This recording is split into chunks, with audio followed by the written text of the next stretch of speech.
ಮಾಡಿಕೊಂಡು ಶ್ರೀಮಂತವಾಗಿರುವ ಲಕ್ಷ್ಮಿಯನ್ನ ರಂಗತೆಯನ್ನಾಗಿ ಮಾಡಿ ಎಲ್ಲ ಆಸ್ತಿಗೂ ನಾನೇ ಒಡೆಯ.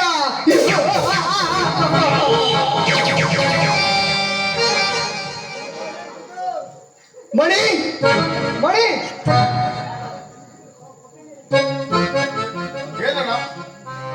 ಕಳೆದ ವಿಷಯವೇನು? ಮಣಿ, ನನ್ನ ಮೇಲೆ ನಂಬಿಕೆ ಇಲ್ಲವೇ? ಇಲ್ಲ ಅಣ್ಣ, ನನ್ನ ಹೆಂಡತಿ ಕೆಟ್ಟ ಕೆಲಸವನ್ನು ನೀನು ಹೇಳಿದ ಮೇಲೆ ನಿನ್ನ ಮೇಲೆ ಸಂಪೂರ್ಣವಾಗಿ ನಂಬಿಕೆ ಇದೆ. ಏನು ಹೇಳಣ್ಣ?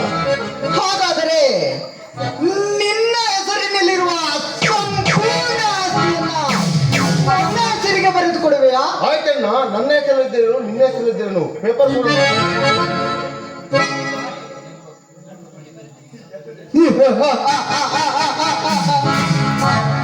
ಮಣಿ, ನೀನು ನಮ್ಮ ಮನೆಯ ಮಲತಾಯಿ ಮಗನಾದರೂ ನಮ್ಮ ತಂದೆಯವರು ಸಂಪೂರ್ಣ ಆಸ್ತಿಯನ್ನ ನಿನಗೆ ಬರೆದುಕೊಟ್ಟಿದ್ದರು.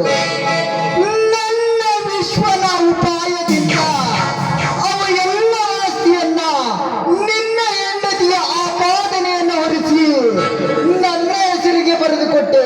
ನಿನ್ನಂತ ಮುಟ್ಟಾಳ ಮತ್ತೊಬ್ಬ ಇಲ್ಲ.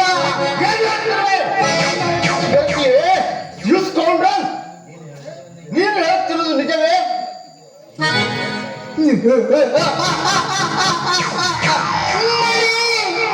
ನಾನು ಹೇಳುತ್ತಿರುವುದು ಸತ್ಯವಾದ ಮಾತು. ನಾನು ದೇವ ಹೆಣೆದಿರುವ ಪಂಜರದಲ್ಲಿ ನೀನು ಸಿಕ್ಕಾಕಿಕೊಂಡಿರುವ ಹಕ್ಕಿ. ಸರ್ವ ಆಸ್ತಿಯನ್ನ ನನ್ನ ಹೆಸರಿಗೆ ಬರೆಸಿಕೊಂಡು ನಿನ್ನನ್ನು ಮಣ್ಣು ಪಾಲು ಮಾಡುವೆ. ನಿನ್ನ ನನ್ನನ್ನು ಇಲ್ಲಿ ಉಪಯೋಗಿಸಿಕೊಂಡಿಯಾ?